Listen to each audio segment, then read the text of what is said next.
The sieges of Oran and Mers el-Kebir took place between April and June 1563 during the Ottoman-Habsburg struggle for the control of the Mediterranean, when a huge Ottoman army under the command of Hassan Pasha, son of Hayreddin Barbarossa, and Jafar Catania, tried to conquer the Spanish-controlled strongholds of Oran and Mers el-Kebir on the North African coast, defended respectively by Alonso de Córdoba, Count of Alcodea, and his brother Martin de Córdoba. The stubborn defense of the Spanish and the arrival of a relief fleet under Francisco de Mendoza frustrated the Ottoman intentions. Background: after the conquest of Tripoli to Knights of Malta by the Ottoman Admiral Turgut Reis in 1551, and the fall of Bougie to the governor of Algiers, Saleh Reis, in 1555, the towns of Oran and Mers el-Kebir remained as the only Christian strongholds in Barbary, along with the island of La Gouleta, which helped fight the Ottoman and Moorish pirates who constantly plundered and razed the coasts of Naples, Sicily and the Levant.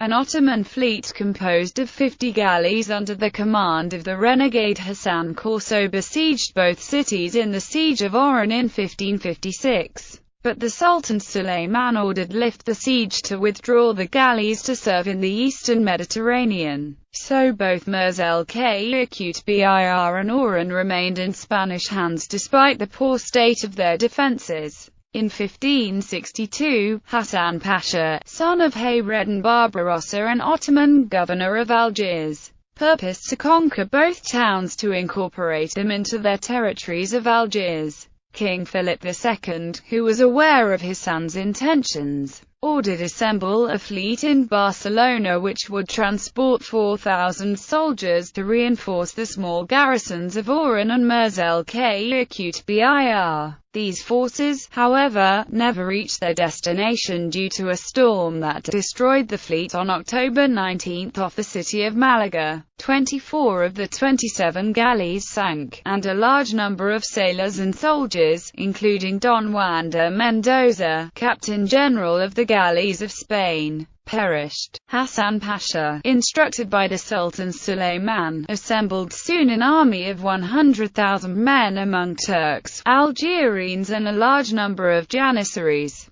This army was supported by sea by a fleet of 30 galleys, 5 French carracks and 15 small vessels under the command of Jafar Catania, governor of Tlemcen. With these forces Hassan went to Mers el-Kebir, stronghold whose dominion he considered essential to capture Oran. Meanwhile, Alonso and Martin de Córdoba had received supplies, gunpowder, tools and a few soldiers from Malaga. To hold together both towns in order to help each other, they decided to build 2 forts. San Miguel, located on the hill that separated Oran from Mers el-Kebir, and Todos los Santos, facing the second town. Siege. Forts San Miguel and Todos los Santos. The siege began on April 3, 1563, when Ottoman troops massively attacked the tower of Todos los Santos, defended by 200 Spanish soldiers. The fierce resistance of the fort's garrison, along with artillery support from Mers el-Kebir, inflicted heavy casualties on the attackers. However, once the Ottoman cannons tore down the walls, the fort was soon taken. Meantime, Jafar's galleys blocked Mers el-Kebir to prevent the city to be relieved from Oran. Ottoman's main objective was capture Mers el-Kebir. As Hassan was warned by several renegades that the Spanish planned to abandon Oran to concentrate on the defense of the other town. Therefore, he destined most of his troops to take the fort of San Miguel, a key point of the Spanish defense, while only a few troops remained blocking Oran. San Miguel's fort was attacked during 22 days by 24,000 infantry and 400 cavalry soldiers.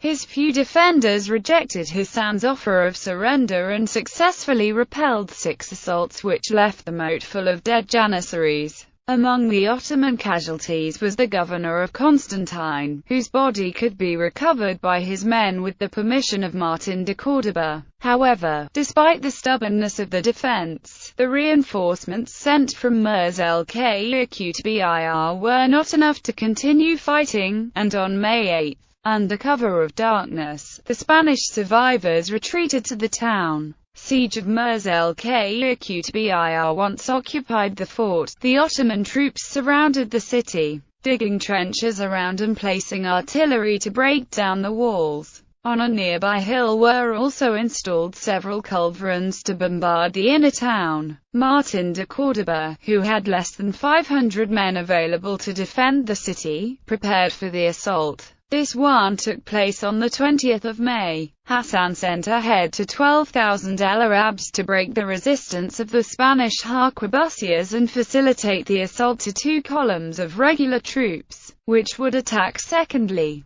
Despite the heavy losses they suffered, the Arabs managed to scale the walls and raise the Ottoman flag on the battlements. However, the Spanish expelled them soon. In that attack nearly 2,500 men died, mostly falling into the moat around the town. In the following days took place more assaults which also failed with great loss of life, although the Spanish situation had become desperate. On June 6, Hassan was about to order the final assault, when a relief fleet took his army by surprise. King Philip II had ordered a fleet to be organized in Cartagena in order to attack Hassan's army and force it to lift the siege. Under the command of Francisco de Mendoza, who was seconded by Álvaro de Bazan and Andrea Doria, 34 galleys coming from Barcelona, Naples, Genoa, Savoy, and Malta, had embarked 4,000 soldiers and many volunteer knights, and had sailed to Mers el-Kébir. Hassan, fearing to be trapped between the Spanish reinforcements and Mers el-Kébir, ordered his troops to retreat hastily. The tents could be saved, but guns, clothing and tools were left in the field. The Ottoman fleet was not so lucky, and several of its ships, including 4 of the French carracks, were captured.